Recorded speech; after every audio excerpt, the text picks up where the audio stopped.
ċifri mogħtija mill-Ministeru għall-Intern juru li sa nofs Marzu kien hemm ftit aktar minn 2100 persuna bil-ħelsien mill-arrest. Minn dawn ftit aktar minn 320 ingħataw il-libertà proviżorja aktar minn darba u f'każ partikolari 9 darbiet. Il-ħelsien mill-arrest huwa miżura li tippermetti lil persuna akkużata tibqa' barra mill-kustodja sakemm jinstema' l-każ tiegħu jew tagħha. Iżda dan jingħata biss jekk il-qorti tkun sodisfatta li m'hemmx riskji serji. Il-qorti għandha l-obbligu legali li teżamina fatturi kruċjali qabel tiddeċiedi, kif spjega l-avukat Alfred Qabela. Fost dawn jekk ix-xhieda jkunux taw ix-xhieda tagħhom. Tieni punt li tħares ħafna l-qorti huwa jekk persuna għandu xtajs mal-pajjiż. Jien naf każijiet ta' droga. Għadu ġej bil-vapur mela da wasal Malta, twaqqaf mill-pulizija, saret inspection u sabulu jien naf xi droga fil-vettura.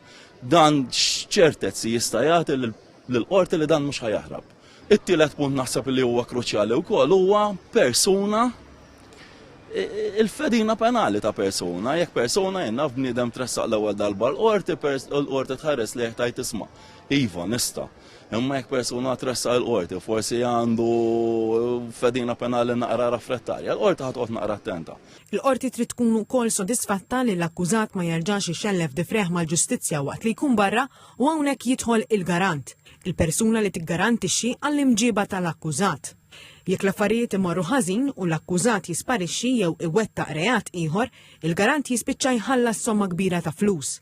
Madankollu f'ċertu każijiet serji l-aktar dawk li qajmu tħassib nazzjonali dan il-privileġġ qed jingħata b'aktar kawtela. Ovvjament il-qorti tittamel dak jisu balancing act bejn drittijiet tal-imputat u drittijiet tal-vittma, drittijiet tas-soċjetà ġenerali. U f'ċertu ċirkostanzi rati tagħna din nħossu li drittijiet tas-soċjetà ġenerali they overcome id-drittijiet tal-imputat f'dak l-istadju u tiċħad. Il-ħelsien mill-arrest jibqa' parti essenzjali mis-sistema ġudizzjarja li trid tħares kemm il-jedijiet tal-imputat u s-sigurtà tas-soċjetà.